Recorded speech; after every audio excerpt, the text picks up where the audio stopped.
can see here on this work that the artist had voluntarily left the bottom of the piece not sculpted, as if the work was sculpted in a stony block and the shape had its springs.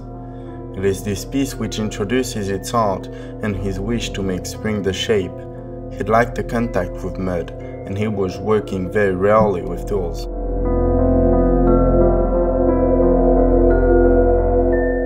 Here, this head of a lion, which roared, was first of all the support to test any technique, but through this it is a strong emotion which is represented, the rage, which comes from this, the howling.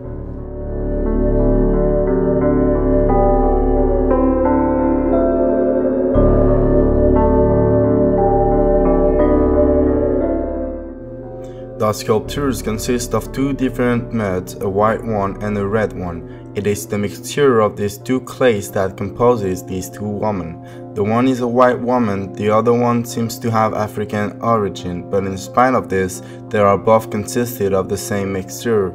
It is then the message which the artist passes for the equality of all in front of the nature which had created us all, and which is omnipresent in the background of every photos.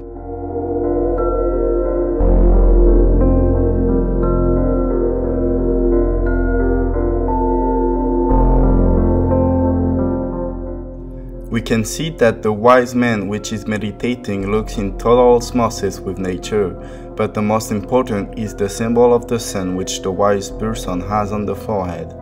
The sun, which represents the life, it is him who grows plants and who gives us energy. It is then an eulogy of spirit that the artist puts forward. He represents here a man in harmony with nature.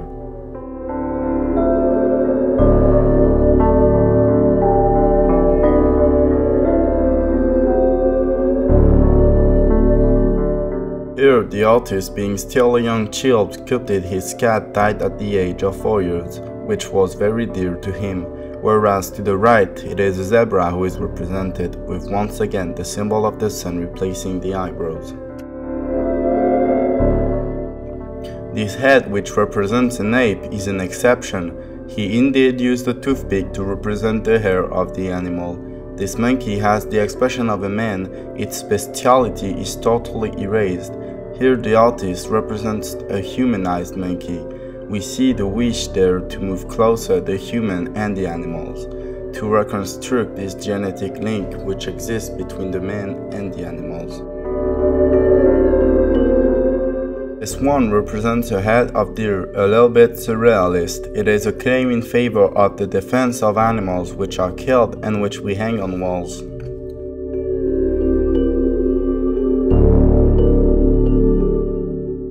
This polar bear is the only work that he painted. It makes him different from all the others unpainted animals. Moreover, it is the only sculpture he did that is completely done with some tools.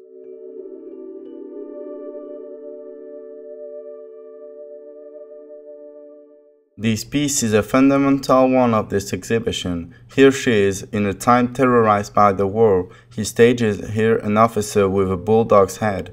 Here again, it is the flounders that interested him.